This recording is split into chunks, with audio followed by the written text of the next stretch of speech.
id, S. What is that which is normally called the instinctual drives, the id, the sort of the unmediated, the unmediated wish for something.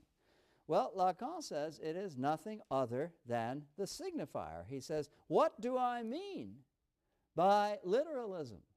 How else can I mean it except literally? It is the letter. That is to say, consciousness begins with the letter. Remember, Lévi-Strauss saying in the text quoted by Derrida, remember Lévi-Strauss saying that language doesn't come into being just a little bit at a time. One day there is no language, and the next day there is language, which is to say, suddenly there is a way of conferring meaning on things. And that way of conferring meaning on things is differential. That is to say, it introduces the arbitrary nature of the sign and the differential relations among signs which are featured in the work of Saussure. So it is for Lacan. The letter is that not which is brought into being to express things, not that which is brought into being in the service of the ego to discipline and civilize the id, but rather is it itself. That is to say, it is the beginning. In the beginning was the word. In the beginning was the letter, which disseminates consciousness through the signifying system that it makes available. Now, actually, I'm hoping that in saying these things, you find me merely and rather dully repeating myself, saying things that I've said before, because it seems to me that this is the part of Lacan which, is accessible and which is central to the sorts of things that we've been talking about, which I rather imagine you must be getting used to by this time. Lacan shares a structuralist understanding of how the unconscious discourses.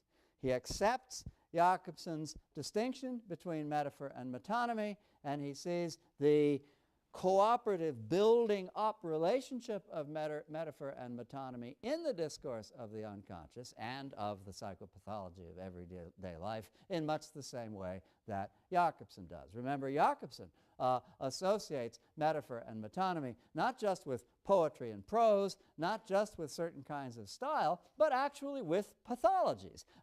In its extreme forms, metaphor and metonymy as manifest in linguistic practice take the form of aphasias. And so, as Lacan points out, and so Jakobson too is concerned with something sort of built in, hardwired in the way in which language works in and as the unconscious, that in its extreme forms is aphasic and always expresses itself in tendencies either metonymic or metaphoric. So what then is desire? Well, perhaps we've covered it. It is the endless deferral of that which cannot be signified in the metonymic movement of discourse or of dreaming or of the way in which the unconscious functions. And Lacan is very ingenious in showing, I think convincingly showing us, how it is that we get from one signifier to another. In other words, how what he calls the chain of the signifier works. You have a series of concentric rings, but each concentric ring is made up of a lot of little concentric rings which hook on to associated surrounding signifiers in ways that could be variable. This, I think, very nicely re-diagrams Saussure's sense of the associative structure of the vertical axis, that is to say, of the synchronic moment of language, the way in which some signifiers naturally cluster with other signifiers, and not just one group of signifiers, but a variety of groups of signifiers, but don't at all naturally cluster with just any or all signifiers, so that you get associative clusters in the axis of selection, and they are indicated by this. And as the chain of signifiers unfolds, the one or another of these possible associations links on. And remember, all of these signifiers are made up in turn of a chain of concentric circles. So I think this is a rather good way of understanding the unfolding of metonymy. Now, every once in a while, you get metaphor. Whoa! You know, and it's a moment to be celebrated in Lacan because it's, as he says, poetic, and it is also, as he says in a number of places, the manifestation, the only possible manifestation of the symptom. What is the symptom? The awareness of the lack of an object of desire expressed in a displaced manner. That is to say, expressed in a manner which is not, however, completely obfuscatory of the lack of the object of desire, just sort of caught up in my endless babbling, but rather is that moment of pause in which there is a gathering together of signifiers and ultimately a substitution of one signifier for another in such a way that one says, aha, I see it. I can't grasp it. I can't have it, but I see it. I see the object of desire. I see what has been displaced by the very act of signification. That's what he calls metaphor, and he sees metaphor as appearing at these points de capiton. Think of this as a quilt. Think of this as quilting. What do you call them? Quilting, those, you know what I'm talking about. Quilting nuts, pins. No, not needles. That's what you make a quilt with. Those little buttons, quilting buttons, right? You know, that's what a quilt is like. It's filled with something, and then the stuffing is held in place by buttons, right?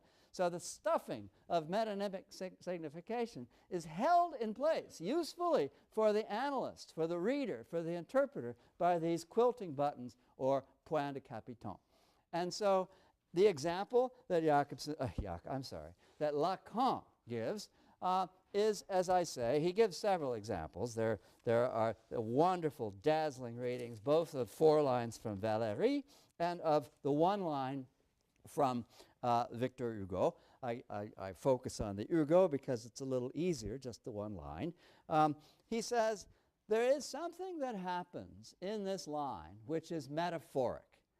And I'm delighted that he uses the word sparks. In other words, the metaphoric, the presence of the metaphor is a spark. Remember I was talking about in Wolfgang Iser the need to gap a spark plug, in other words, the need to have a certain distance between 2 points in order for the spark to happen. If it's too close, it doesn't happen. You just short out. And if it's too distant, it doesn't happen because the distance is too great. So the spark that Lacan is talking about is the relationship. His sheaves were neither miserly nor spiteful. Is the relationship between Boaz and his sheaves. Because the sheaves themselves, which give of themselves, just as certain other things we could mention give of itself, the sheaves themselves, which give of themselves, and certainly are not miserly or spiteful for that reason. They're generous, they're open, they give, they feed us, etc., etc., etc., are supposed in metonymy to indicate that Boaz is like that. Oh, look at the munificence of Boaz's crop, It's neither miserly nor spiteful. But as Lacan points out, the miserliness and spitefulness comes back in an unfortunate way precisely in that word his. The word, because if he is a possessor of the sheaf, this involves perhaps sort of the whole, as it were, structure of capitalist or Darwinian competition, and involves, at least in an underlying way, all the elements of thrift, if you will, and competitive envy, spite, if you will, that seem to have been banished from the sentence. In other words, metaphorically speaking, Boaz returns in his absence. He substitutes. He is substituted for by the expression his sheaves. The possessive means that he is not the things that he's said to be, metonymically speaking.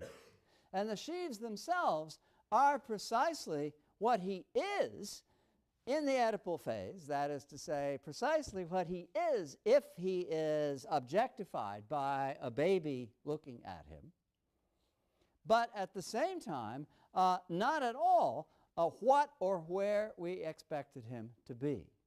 In other words, the point de capitan of the sentence, of the line, is the substitution of Boaz for his sheaves and his sheaves for Boaz.